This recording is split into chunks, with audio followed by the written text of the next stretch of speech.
Hello, and welcome to all those people out there in cyberspace. Gift, the goal of Gift is to create givers, and we run Gift sessions which are teaching people about the power of giving, and the fact that people may be isolated, that's no reason that we should still not learn about the power of giving. So we're going to try out to run several sessions, each one looking at a different aspect of giving. Let's go straight in. So this session is on Bikur Cholim. Does anyone know what the translation of Bikur Cholim is?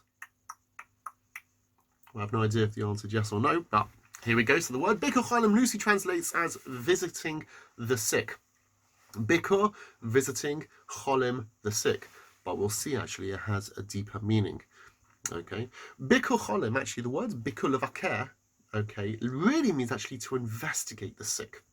What do I mean to investigate the sick? What, I meant to take my magnifying glass and start check, oh, let's have a look at that illness over there. Ooh, that's really disgusting. Oh, you say that you have a temperature. How much is your temperature? What does it mean we have to investigate the sick? Tell me about that cut. How disgusting is it? Is it gory? Is it pus coming out of there? What does it mean if investigating means it has to be, find out every single detail? Hardly. So there's actually three aspects to visiting the sick. Okay, or investigating the sick. And to fulfill your mitzvah, you actually need to do these three different aspects. When you've done these three aspects, and you've done the mitzvah. And what we're going to see as well is it possible to do the mitzvah of Bikur Cholim? Is it possible, even if I can't actually see the person live, if I have to be isolated? Is it possible? Is there certain aspects we can take? Well, let's have a look. Do you want to make a suggestion? Okay, what you reckon could be one of those three different aspects of fulfilling the mitzvah of Bikur Cholim, investigating the sick is? Time starts now. Okay, so here we go. Whether you got it or not, let's take it through with me. We're going to start off with the red dot.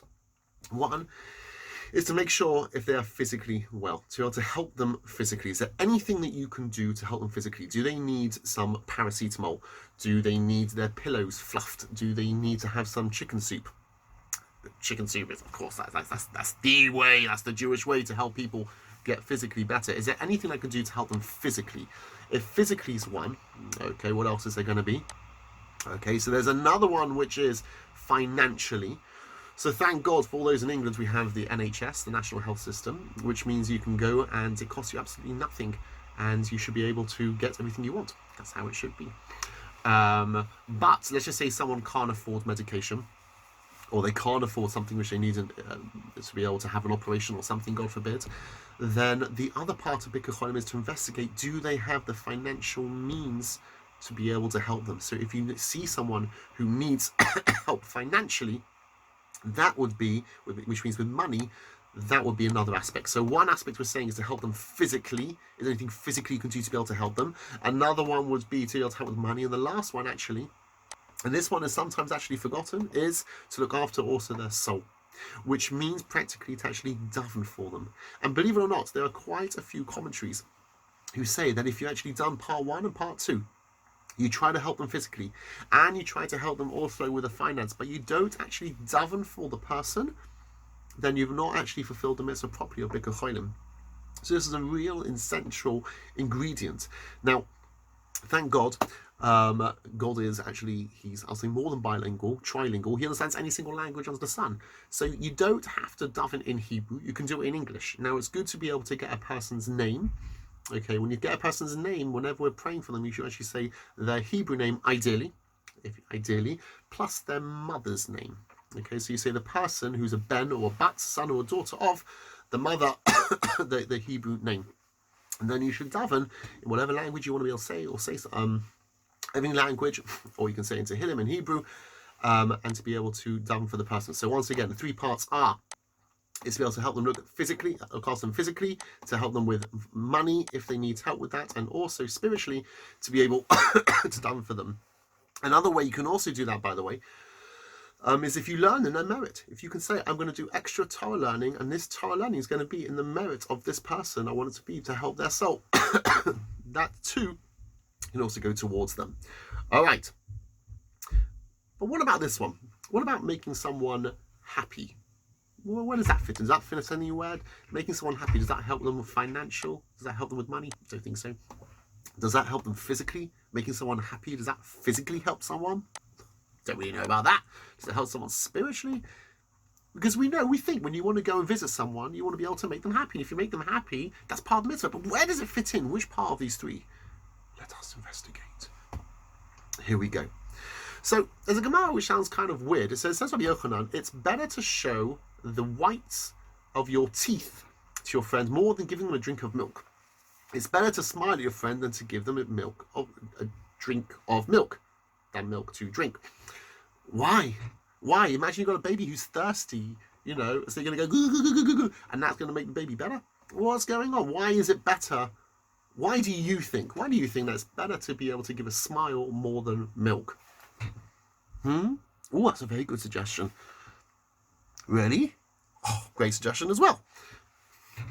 Okay, so let's see about it. Why is it? What's better about giving a smile more than milk? Okay, so here we go. That's me as a baby, by the way. No, it's not. That was far more cute. Okay, here we go. So Shlomo Volby says in the book Ali Shor that when it comes to milk, milk helps a child to grow physically. But if a parent doesn't give constant smiles and love, then the child will not thrive. They won't do well emotionally and spiritually. So what we're seeing over here is that when you give someone milk, milk will help them physically, but if the person is not shown love and care, then emotionally, they're just dead emotionally. Imagine if someone, says to a child, here, have the chocolate cake. Here, have the chocolate. Here, be able to have all the sweets and all the crisps and all the proper food as well. Everything. Here you go. Take it, take it, take it. They might have everything they need physically. They probably don't actually because it's really unhealthy. But imagine you get actually healthy food. Here's your Brussels sprouts and all the healthy stuff. You might be able to be fine physically, but emotionally they're broken. They need love. And therefore, yes, milk is going to help a baby physically, but a baby needs for emotions, for a baby to be able to thrive, they need to be able to have the love of a smile. And not only that, but also spiritually as well. Is that to be able to have a relationship with Hashem, to feel close towards Hashem, you need to have that feelings of love with people around. When you have feelings of love with people around, then you take that, you capture it, and then you have that relationship towards Hashem. And by the way, if I was to go to a baby, boo, then the baby will start crying. If I was to say that to you, you probably wouldn't start crying. Why? Because the older we get, the more we hold our emotions inside. I have a mask. Behind my mask, that's my real self. I put a mask on, you don't really know what's going on inside. Babies, they just show exactly who they are immediately. But if this is true with a baby, and a baby needs emotional love, and needs this love to be able to grow emotionally and spiritually, so too when it comes to human beings, and so too even teachers? No! Teachers and parents? No! They're adults! No, they're not even human! Yeah, I guess so. So there we go. So when it comes to milk, milk helps physically, but when it comes to giving a smile, that will help emotionally and spiritually. But wait, there's more! Okay. Harvard University, famous university in America, says the quality of parental love and support that a person receives in childhood has a strong influence on his health in adulthood. What? Let me translate that for you. Harvard University is saying that not only does having a smile help you emotionally and spiritually, they're saying no, it even helps you physically. How much love you have will help you physically, and it goes even further in a book called Beers and Burko. In the 19th century, most institutionalized infants in the United States died of this illness called marasmus. Everyone say marasmus. 1, 2, 3. Marasmus. What is marasmus? Marasmus is a syndrome known to result from a lack of attention and affection. By the way, I got these stats from a book from Rabbi Leib Kellerman. Okay, so here we go. So in the 19th century, that means children went to hospital because they died, of an illness called marasmus. What is this illness called marasmus? No, it's not a common cold. Okay, marasmus is an illness you get for not being loved enough. By not being loved, that can cause a physical illness. Whoa! One step further.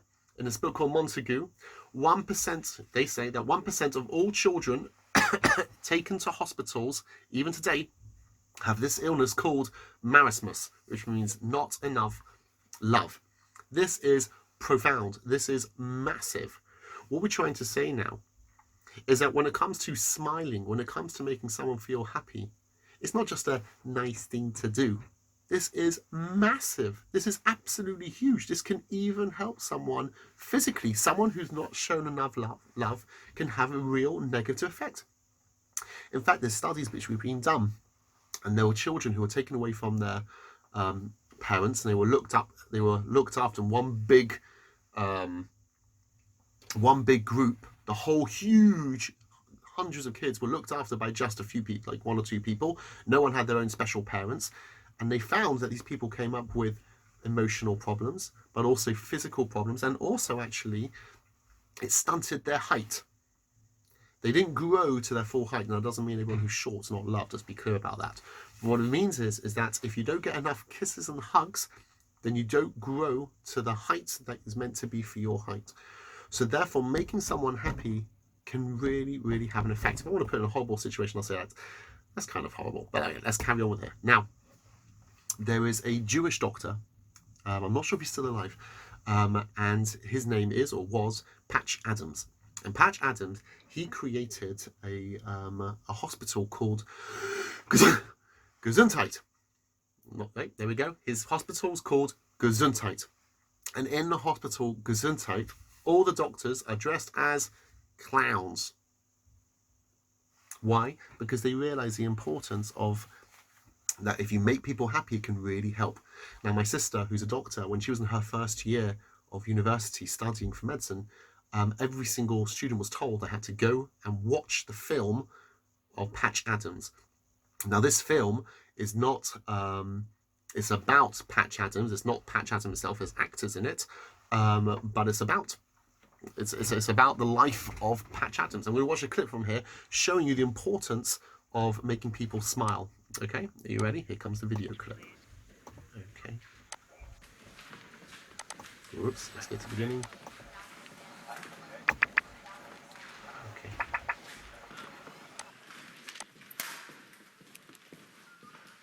Dr. Landacre to administration. Dr. Landacre to administration, please.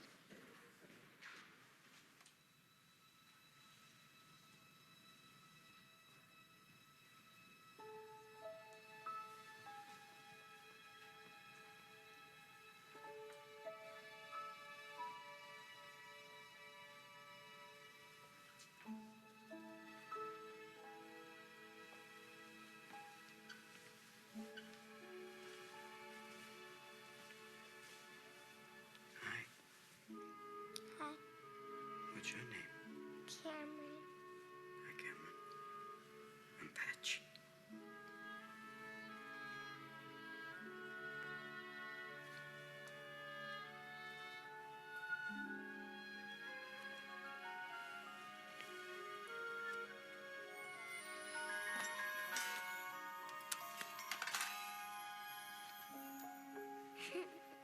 I have a cold. Just a bit of a cold. Is my nose red? Oh, it is. It's red. What's that? You don't know? I don't either. Let's find out. Taxi! Try on you.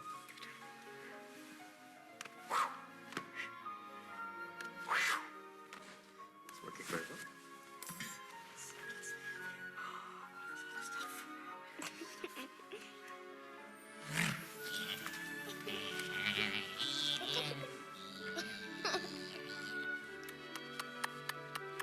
Bee kisses.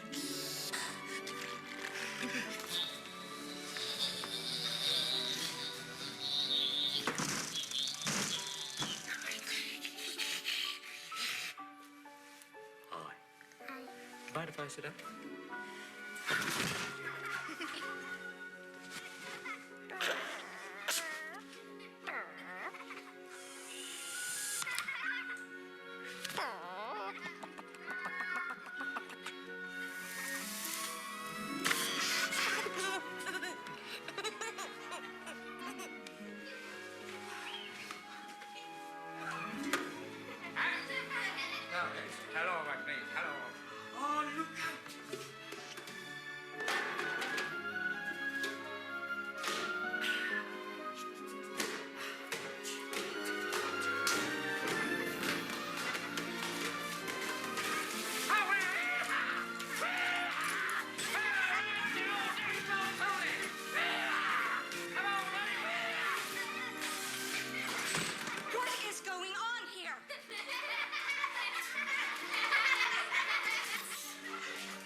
Okay, now listen up.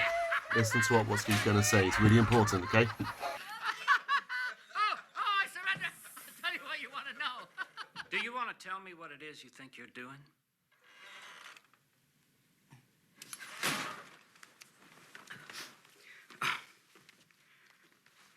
Just getting a few laughs, sir.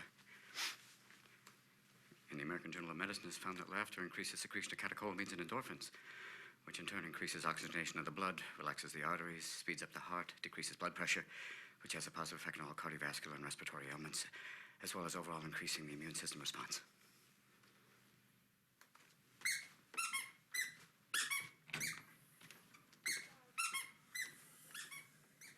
Smart clown, eh? Smart clown, Wow.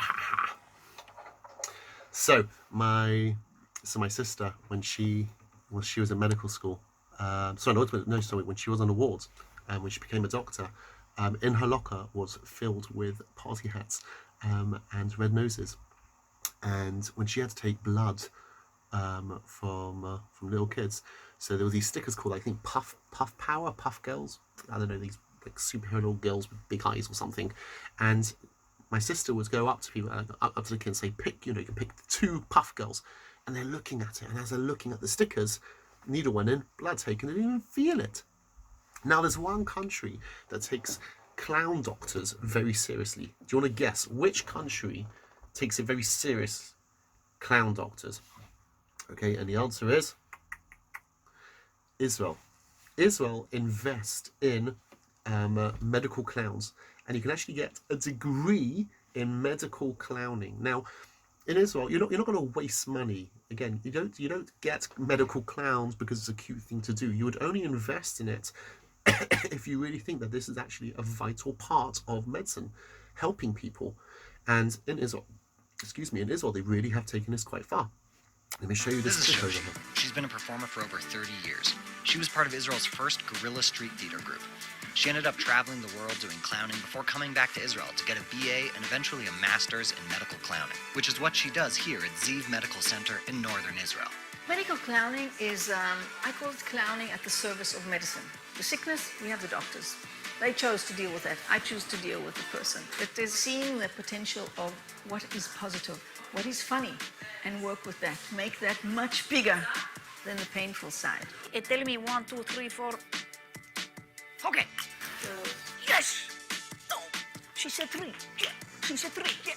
Are there health benefits to that? Of course. I almost never get sick. Never. Studies show that medical clowns help reduce anxiety for both the child patient and their family. They actually decrease pain and alleviate depression. And sometimes they make it unnecessary to use sedation at all, which is especially important for children. And there we go. So we're seeing the power, the absolute power of making people happy. So if you were to be able to actually call someone up, let's imagine a situation that you're by yourself, you're not able to help someone, you're not able to go and visit someone, but if you were to give them a call and you spend time with them and that makes them happy, you say a joke, you get them a magazine or something to be able to read, you're able to write or draw or something with the person, spend time with them, and now that the person feels, I'm quite happy. That's not something to be sneezed at. That's not something which is small. That's something which is really big, really can have a proper impact. How? Spiritually, emotionally, and physically. So this is really, really important over here. Do you need to be live with someone to be able to make them feel happy? Not at all. Definitely not. You can be able to do that on the phone. You're able to do it.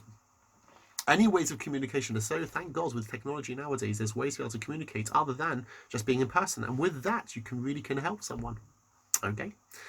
Let's continue, okay? I want to talk about now what not to do.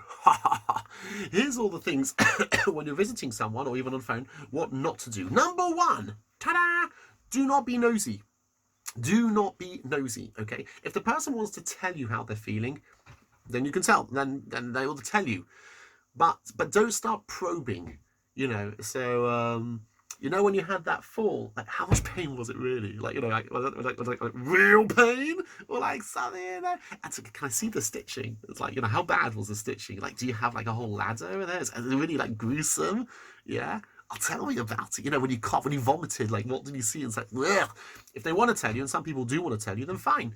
But you should not be the one who's asking them. If they want to tell you, then they'll tell you. Again, if you're not grossed out by the whole thing. But you shouldn't be the one who start asking all these different details. When we say investigating, we're not talking about investigating, looking at every single little detail. Okay? Unless they want to. Number one, don't be nosy. Number two, here we go. Bad timing. Which means it's not that I want to fulfill my mitzvah, and therefore this is the only time that I have available, so I'm going to come visit you now, whether you like it or not. No, you visit when it's good for them. You call them up when it's good for them. If it's a bad time, then don't. You know, it's like, and they're like, oh, I'm going to go to bed now. Hi, can I speak to Daniel, please? No, it's 11 o'clock. It's 11 o'clock. Just thinking which voices I'm doing over here. Yeah, but like now I really want to be able to speak to him. Okay, Daniel, do you want to get out of bed to speak to someone? No. Whenever's good for them. And you can just check. You can ask when will be a good time for you, but when it's good for them. You know, I had a situation where I was a community rabbi for a while, and I drove to a hospital. I took the train to a hospital to visit one of the congregants, and it was such a complicated way to get to this hospital. I got to the wrong hospital. It took me something like over 3 hours to get to this hospital. I got to the hospital. I stood by the door. I said, "Hi, it's Rabbi Zeidman here. How are you doing?" And he's just staring at the TV. I just wanted to say, "Hi, Rabbi Zeidman over here. How are you doing? You okay?" Huh? Oh. Yeah, I'm all right. Is there anything you need? Anything I can help you? No, I'm all right. Thank you. Okay, no problem. So I could have said to him, what I was thinking is, I just travelled 3 hours to get here. The least you could do is eyes off the TV at me. I am a human. But I didn't because you know what? Again, who am I doing this for? For me or for him? He wasn't interested in seeing me. The TV was way more interesting. There's no question about it. So I said, I did my bit. I said hi. Do you need anything? He didn't want anything. I think I bought him a newspaper or something. I said goodbye. There we go. The point, because it's not what's in it for me, it's what's in it for them. Whatever they want. Let's move on. Okay. The 3 words that if I could design English language, which for some reason no one's ever asked me, they never will. There we go. Scrap the words would have, could have, should have. Why? Because they're utterly useless. They're useless. Why? Because you didn't. Okay? So when I got married, we put all our money into, all our wedding presents, all our money into shares. What happened to those shares? They went down. What does someone very kindly say? If you would have actually spread the money, then it would have been better. Thank you. But I didn't. So who cares? You could have, I had a situation where that there was a burn, and in the situation of the burn, someone said, oh, you know what? You could have put peanut butter on. Right. If you put peanut butter on, that would have dealt with the situation. But I didn't. So why are you telling me? Why are you telling me? All the time when I've made a fool of myself. What you should have done. Yeah, but I didn't, did I? So why tell me that? So if someone, so you go visit someone who's not well, they're playing on the monkey bars and they fell over. Well, you should have taken more precaution. Shkoyach, I didn't. What are you doing over here? You're not helping me over here. It doesn't do it. It doesn't help. You know what? You went to that doctor. Well, I would have gone to a different doctor. None of this would have happened. Do you think they want to hear that? Do you think they want to hear that? Do you think they would have been like, oh, I told you so? It's irrelevant. Would have, could have, should have. Okay, if they're practical, forward-looking, then once it's all finished, then you can maybe say that. Possibly. But generally, would have, could have, should have are absolutely useless. Why? Because I didn't. So the last thing someone wants when a visitor to start saying, oh, well, if you would have, you could have, you should have, then you wouldn't be in a situation in the first place. Thank you. Bye-bye. On to the next one. Okay. This is one. Oiga Val. Who would do such a thing like this? You know why you're in pain? Clearly because you did Averas. Okay. No way. Someone speaking horrible to someone else and say basically, saying nasty things, and all of a sudden it's like not watch. Oh, like walked into a lamppost. You know why that happened? Because you were speaking not nice. Excuse me, we're not prophets now. We have no idea why that's happening. You know why? You know why you fell over? Because that time when you walked to be able to run to do something not nice, now Hashem's punishing you. Why, you're a Navi? You're a prophet? You know about that? No. We don't have prophets nowadays. Okay, that's not who on earth do you think you are that you got a one-to-one with God that you know why someone else is being punished? And number two, that's not a nice thing to do. People don't want that. They're not asking for that. There's known as Eov's friends. Eov, bad things happening to Eov, and his friends say, well, you know, you do deserve it. Thank you. With friends like that, who needs enemies, okay? So don't do that. Don't do that. It's just not, it's not a fun thing to do. It's not anything to do. It's not a nice thing to do. That's not the mitzvah. That's not the mitzvah, okay? And here we go. This one is a bit of a complicated one. What's wrong with this? I'm going to give you a few moments to think about it. If you need anything, just ask. Sounds kind enough to me. Have a think now.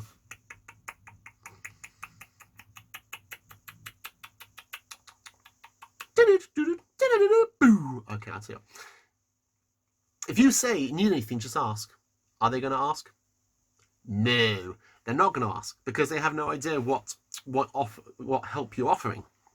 But try this. If you would say something specific, let's say, you know what? I'm going to go and I'm going to make you a potato kugel. Now imagine they hate potato kugels. What are they going to say? They're going to say, no, I don't actually like potato kugel. Oh, you like potato kugel? Fine, then I'm going to make you an apple strudel. Now, once you've said that, then they realise that what type of help you're talking about. It's not just an anything. It means, oh, you're prepared to bake a something for me. And therefore, they might be able to say, oh, don't do that, but could you actually, you know, could you possibly just maybe put a chicken in?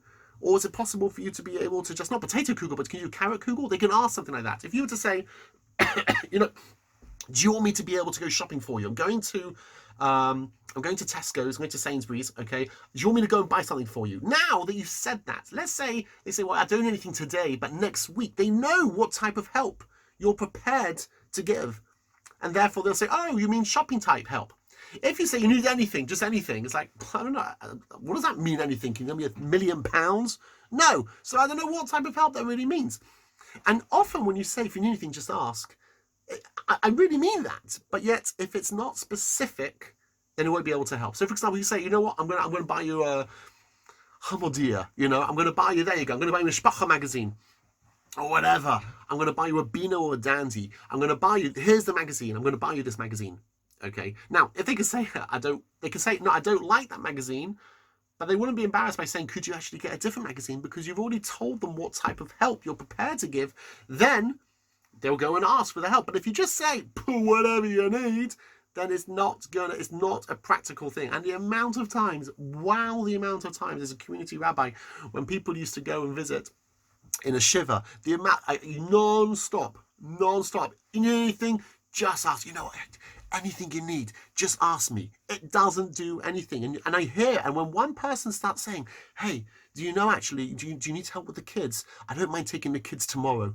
I don't expect you guys to be able to take the kids. Well, it depends on how old you are listening to this. But my point is to say something specific, you know, and that type of, what type of help you're talking about. You could say, would you like any food? You know, I'm going to make you food, I'm going to make you lunch tomorrow. And they can say no. You can say, do you want me to take some notes from homework? Well, what type of friend is that bringing homework? Who wants homework? I don't know, anything else. Do you want me to be able to swap some cards for you when you're not away? Do you want me to get something for you on that? Do you want me to be able to get some blah, blah, blah, blah, blah, blah, blah, blah, blah, blah, blah. Whatever that is, the point is make it specific, and specific, then they'll ask for help if they really need help. Okay. Now, with all those, we're now going to watch a condensed video of all the things not to do. Okay. Here's how not, okay, to do Bikur Cholim. Oh, this is so cool, this one. Okay, I wish I made it myself. I didn't.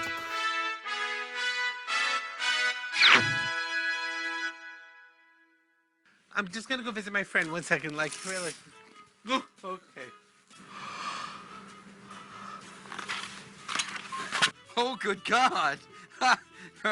Right, no, it's just. I just have to ask. I'm not criticizing, but are you sure you're using good doctors? Have you tried anything homeopathic? My full confidence in the doctors you're using, but So what, so this is the biggest room you could get, or? Are they gonna move you into a bigger room? This is, I mean, it's not bad. It's just a little small. It's tight. There are alternatives that you should know of. I mean, I know someone who had the exact same illness as you. They used the nectar of a fruit grown in the Amazon, flown in. So who is this quack that's treating you anyway? I mean, have you gotten a second opinion? A third opinion? Anyway, I think you're in pain. Yesterday, I was in the DMV. You're not eating this, are you? You think you have problems? Are you kidding me? At work? Work is going crazy. I didn't realize being in hospital makes you very, very hungry. I can only imagine what you're going through lying here. I mean, in another day or two, they said they're going to give you food, right? Well, I would love to watch the game if you wouldn't mind if I could stay until 4:30. It would be perfect. I mean, we could watch the game together. That would be great, I think. And the way things are going, it's like clockwork. They don't even know you're not there. So it's been 6 months, huh?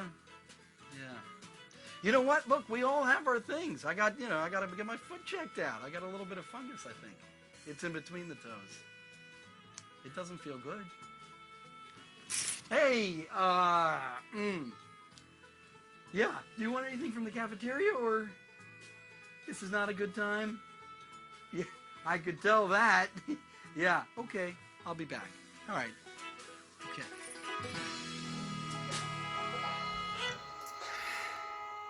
Oh dear. Okay.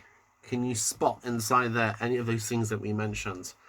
Maybe rewind it, have a look at it, and you'll see quite a lot of those things that we said were contained inside that. Okay, so here we go.